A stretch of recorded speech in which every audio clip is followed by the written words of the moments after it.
अस्सलाम वालेकुम स्टूडेंट्स, कैसे हैं आप? उम्मीद करता हूं कि आप सब लोग खैरियत से होंगे। आज हम सी लैंग्वेज ट्यूटोरियल का पार्ट 2 स्टार्ट करते हैं।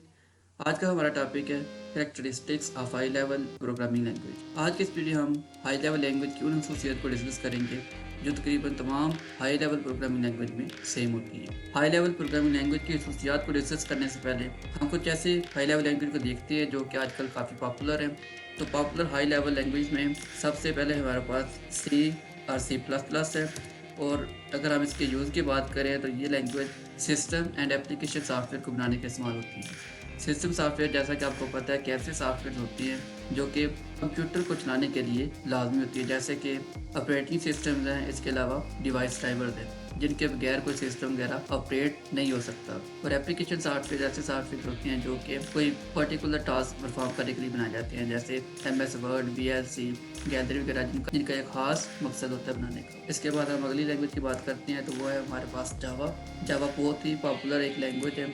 इस लैंग्वेज को ना सिर्फ डेस्कटॉप एप्लीकेशन बनाने का इस्तेमाल करते हैं बल्कि मोबाइल एप्लीकेशन बनाने के लिए इस्तेमाल करते हैं। इसके अलावा वेब डेवलपमेंट में भी इसको इस्तेमाल करते हैं, लेकिन जावा को ज़्यादातर नेटवर्किंग प्रोग्रामिंग में इस्तेमाल करते हैं।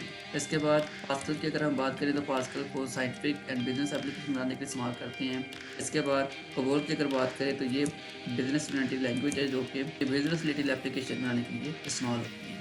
इसके बाद अगर हम बेसिक की बात करें, बहुत ही आसान लैंग्वेज है। अमूमन इसको मैट्रिक लेवल के जो स्टूडेंट्स होते हैं उनको प्रोग्रामिंग लैंग्वेज के जो बेसिक कंसेप्ट्स हैं उनको सिखाने के लिए इसको पढ़ाया जाता है। और इस लैंग्वेज की मदद से आप जो सिंपल प्रॉब्लम है लाइक कैलकुलेटर, कन्वर्टर वगैरह, इस तरह के जो प्रोग्राम है उनको बना सकते हैं। तो ये हमारे पास कुछ पॉपुलर हाई लेवल लैंग्वेज थी। इनके अलावा भी बहुत सी ऐसी लैंग्वेज जिनकी मदद से आप मोबाइल एप्लीकेशन वगैरह बना सकते हैं, वेब डेवलपमेंट वगैरह कर सकते हैं।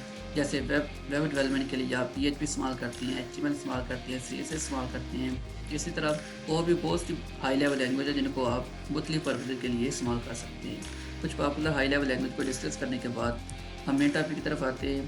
Characteristics of high level programming language है।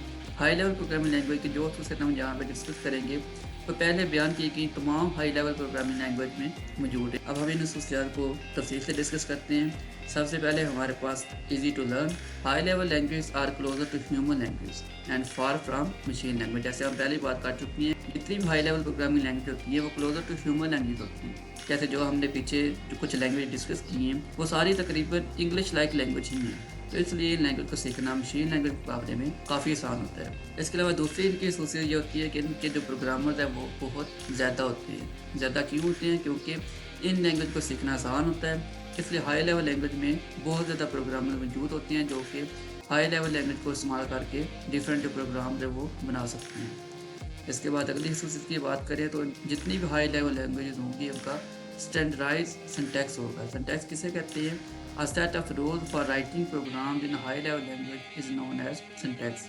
जितनी भी हाई लेवल लैंग्वेज है उन सब का अपना एक सिंटैक्स होता है। सिंटैक्स को आम जुबान में आप समझ लें कि फॉर एग्जाम्पल अगर हम कोई गेम वगैरह खेल रहे हैं, अगर क्रिकेट खेल रहे हैं तो क्रिकेट के सेट ऑफ रूल्स मौजूद होती हैं। फॉर एग्जाम्पल बॉलर अगर बॉलिंग करा रहा है तो बॉल कराते हुए अगर वो महसूस पॉइंट से आगे जाता है तो वो बॉल नो बॉल हो जाएगी। तो ये एक सेट ऑफ रूल होती हैं जिनको एक प्लेयर ने फॉलो करना। सेम वैसे ही एक प्रोग्रामर को प्रोग्राम लिखते हुए जिन सेट ऑफ रूल को फॉलो करना पड़ता है उन सेट ऑफ रूल को सिंटैक्स कहते हैं। सिंटैक्स के बाद हम अगले फीचर को देखते हैं। अगला फीचर है easy to error detection. Easy to error detection को डिस्कस करने से पहले हम एरर को देखते हैं कि एरर क्या चीज़ है। हम इसको एक एग्जाम्पल से देखते हैं। फॉर एग्जाम्पल एक फुटबॉल का प्लेयर फुटबॉल खेलते हुए जो सेट ऑफ रूल्स बताया गया है कि उन्होंने कैसे फुटबॉल खेलना है उनमें से किसी एक को वायलेट करता है तो रेफरी क्या करेगा जी, विसल देगा और साथ ही फॉल बता देगा कि इसने फलां फॉल किया है। तो इसी तरह अगर कोई भी प्रोग्रामर प्रोग्राम लिखते हुए अगर सिंटैक्स को फॉलो नहीं करता तो कंपाइलर क्या करेगा जी, एरर शो कर देगा कि आपने फलां लाइन पे ये मिस्टेक की थी, आप उसको दुरुस्त कर लें। तो इस तरह एक प्रोग्रामर हाई लेवल लैंग्वेज में आसानी के साथ एरर्स को तलाश कर सकता है।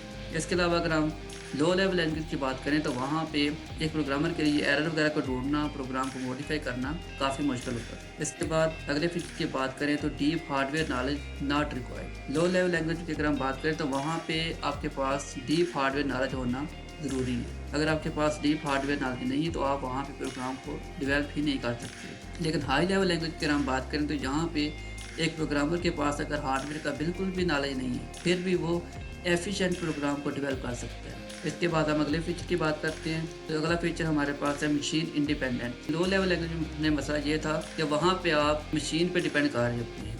آپ جس مشین کے لیے پروگرام بنا رہے ہیں وہ صرف اسی مشین پہ ہی چلے گا. کسی اور پروسیسر پہ اگر آپ اس کو چلاتے ہیں تو وہ رن نہیں ہوگا. لیکن ہائی لیول لینگویج میں ایسا کوئی مسئلہ نہیں ہے.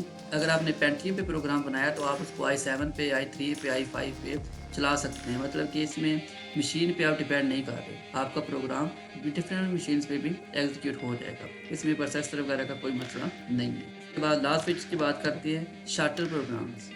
ہائی لیول لینگویج میں جتنے بھی آپ پروگرام ڈیولپ کریں گے وہ لو لیول لینگویج کے مقابلے میں کافی زیادہ شارٹ ہوں گے. جو ہائی لیول لینگویج کی ایک انسٹرکشن ہے وہ لو لیول لینگویج کی 10 یا 20 انسٹرکشن کے برابر کام کرتی ہے. اس لیے جو پروگرام ہائی لیول لینگویج میں بنایا جائے گا اس کا جو سائز ہوگا وہ کم ہوگا. تو یہ ہمارے پاس مین فیچرس ہیں. تو ویورز آج ہم نے جو فیچرز ڈسکس کیے ہیں یہ تقریباً تمام ہائی لیول لینگویج میں موجود ہوتی ہیں. امید کرتا ہوں کہ آپ کو ہائی لیول لینگویج کے ان فیچرز کی سمجھ آ گئی ہو. اگر آپ کو ان میں سے کوئی پوائنٹ سمجھ نہ آیا تو آپ نیچے کمنٹ کر سکتے ہیں. میں انشاءاللہ اس کا رپلائی کر دوں گا. اس کے علاوہ اگر آپ کو GPP ڈاؤن لوڈ کرنی ہے تو آپ اس لنک سے ڈاؤن لوڈ کر سکتے ہیں. تو ویورز آج کے لیے بس اتنا ہی. ملتے ہیں اگلی ویڈیو میں. تب تک کے لیے اللہ حافظ.